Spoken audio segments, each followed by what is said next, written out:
Salam alaikum à tous et à toutes.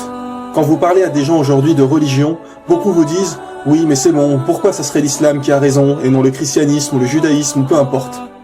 Mais quand vous parlez à des chrétiens, hindous, bouddhistes, etc., vous vous rendez vite compte que pour beaucoup, ils ne connaissent peu, voire rien de leur propre religion. Car s'ils avaient vraiment étudié, ils deviendraient eux-mêmes musulmans. Pourquoi ? Parce que toutes les religions et tous les prophètes ont annoncé la venue de Mohammed sallallahu alayhi wa sallam pour établir la vraie religion de Dieu sur terre. L'islam, la religion finale. La religion finale. La religion finale. Nous avons déjà pas mal parlé de l'annonce du prophète Mohammed sallallahu alayhi wa sallam dans la Bible et la Torah, ainsi que l'interdiction du porc, de l'alcool, du fait de porter le voile, etc. Il est dit dans la Bible qu'une femme doit prier voilée, ou sinon qu'on lui rase les cheveux, et donc qu'il n'est pas condamnable pour une femme d'être sans voile, tout comme dans le Coran.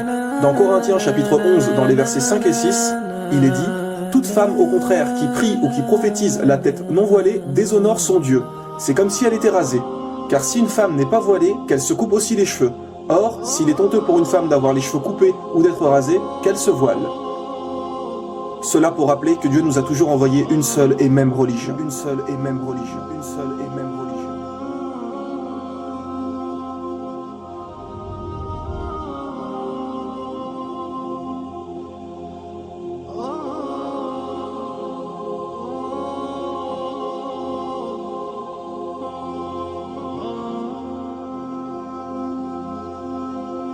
Et comme il avait été dit dans la saison 2, pour toutes les grandes religions, elles portent le nom d'un peuple ou de quelqu'un, sauf l'islam. L'islam veut dire faire ce que Dieu nous demande, alors que les autres noms ont été inventés suite à quelqu'un généralement. Le christianisme pour Jésus-Christ.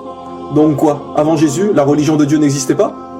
Bien sûr que si, ce n'est que suite à Jésus qu'ils ont inventé le christianisme. Idem pour le judaïsme, le peuple de Judée, l'hindouisme. L'étymologie du mot hindou vient de hindou en langue persane, qui est une rivière qu'ils considèrent comme sacrée. Le nom fait en fait référence au peuple qui vit là-bas. Le bouddhisme avec Bouddha. Le prophète Bouddha, qui en réalité s'appelait Gautama, n'a été appelé Bouddha qu'après sa révélation. Car Bouddha veut dire recevoir une révélation, un éveil. Et aujourd'hui, tout le monde vénère des statues de Bouddha, alors que celui-ci n'a jamais réclamé la divinité. Gautama n'a jamais dit ça. Ce n'est qu'après sa mort que les gens ont commencé à lui vouer un culte. Et si vous étudiez vraiment sa vie et ses enseignements, vous ne verrez pas de différence entre l'islam et le bouddhisme.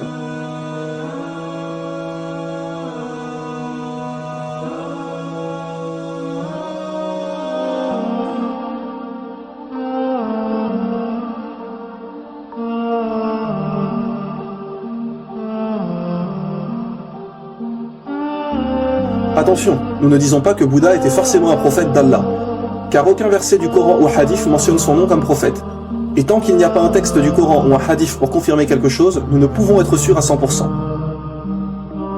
Seulement, nous savons qu'un jour, on a interrogé le prophète Mohammed sallallahu alayhi wa sallam sur le nombre de prophètes, et il a répondu 124 000 prophètes et 315 messagers. Alors maintenant, quelle est la différence entre un prophète et un messager ? Un prophète est quelqu'un qui a reçu une révélation, mais qui n'a pas forcément transmis un message. Par exemple, Mohammed sallallahu alayhi wa sallam était un prophète et messager, puisqu'il a reçu une révélation et nous a également transmis le Coran. Idem pour Moïse, qui nous a donné la Torah. Mais un prophète n'est pas forcément un messager. Dieu peut simplement lui parler et lui donner des commandements, sans lui donner un livre à transmettre à son peuple. Mais Allah a dit dans le Coran, à chaque communauté un prophète.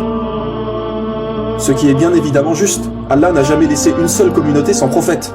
Donc peu importe où sur terre et à quelle époque, chaque communauté a eu un prophète pour les guider, ce qui explique le nombre de 124 000 prophètes.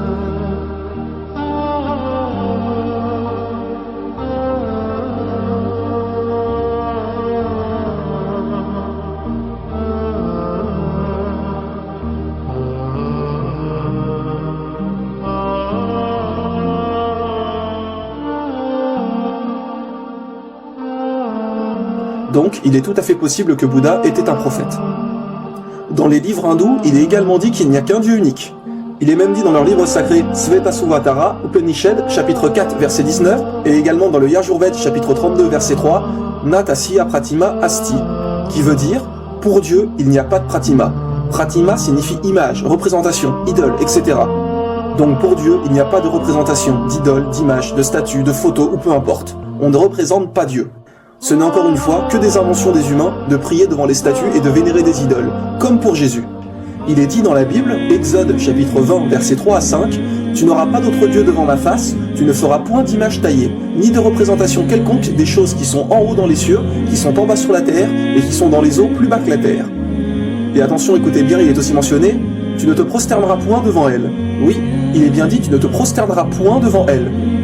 Alors comment se fait-il que les gens dans les églises prient devant des statues de Jésus crucifié, que l'on voit des portraits de Marie tenant Jésus dans ses mains partout? Que les gens prient sur Marie et sur Jésus sur la croix? Parce qu'encore une fois, les gens n'ont aucune connaissance des livres et ne suivent que ce qu'on leur a dit. Mais dites-moi, qui a reçu une révélation, les commandements de Dieu? Ce sont les prophètes. Alors ce sont les enseignements des prophètes qu'il faut suivre, et non tout et n'importe quoi. Les gens prennent des statues pour des dieux. Imaginez si la statue tombe et se casse. Alors ça y est, Dieu est mort? Un peu de logique, voyons. Il n'y a qu'un seul Dieu, qu'un seul message. Il n'y a qu'un seul Dieu, qu'un seul message. Il n'y a qu'un seul Dieu, qu'un seul message. La venue du prophète Mohammed, sallallahu alayhi wa sallam, est également mentionnée dans les livres hindous. Oui, mes frères et sœurs. Il est dit dans les Védas, le livre sacré des hindous, en Kalki Purana, chapitre 2, versets 5, 7, 9 et 15, et donc à 4 reprises, la venue du prophète Mohammed, sallallahu alayhi wa sallam. Il est dit que le Kalki Avatar viendra. En français, Kalki Avatar veut dire messager. Donc, on annonce la venue d'un prophète. Et que ce Kalki Avatar sera le dernier des prophètes et qui guidera toute l'humanité. Tiens donc, quel prophète a bien expliqué être le dernier et guide pour l'humanité?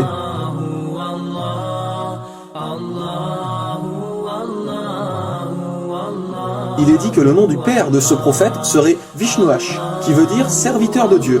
Bien évidemment, il parlait la langue hindoue. Mais si on le traduit en arabe, Vishnuash veut dire Abdallah. Et que veut dire Abdallah? Cela veut dire serviteur de Dieu. Et le père du prophète Mohammed s'appelait Abdallah. Il est également dit dans le livre des hindous que le nom de la mère de ce prophète est Sumati, qui veut dire en français paix et sérénité. Si on traduit Sumati en arabe, cela veut dire Amina. Et tiens donc, comme par hasard, comment s'appelait la mère du prophète Mohammed, sallallahu alayhi wa sallam? Elle s'appelait Amina. Il est aussi dit qu'il recevra sa première révélation dans une grotte. Le prophète Mohammed a reçu la révélation dans la grotte du mont Hira. Qu'il aura 4 grands compagnons, référence sûrement aux 4 califes bien guidés. Numéro 1, Abu Bakr, numéro 2, Omar ibn Khattab, numéro 3, Othman, et numéro 4, Ali. Et il y a encore de nombreuses descriptions de ce dernier prophète, de comment il vivait, ce qu'il mangeait, etc.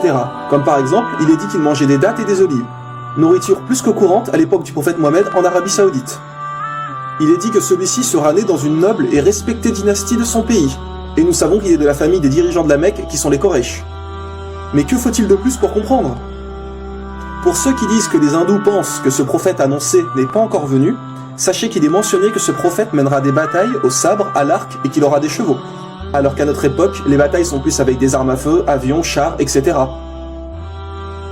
Alors mes frères et sœurs, vraiment, que faut-il de plus pour comprendre? Mohammed sallallahu alayhi wa sallam a été annoncé, et il faut le suivre. Comme dit Jésus, il est celui qui vous guidera dans toute la vérité, dans toute la vérité, dans toute la vérité, dans toute la vérité. L'islam est la religion de Dieu, la religion originale, la religion finale, la religion finale, la religion finale, la religion finale.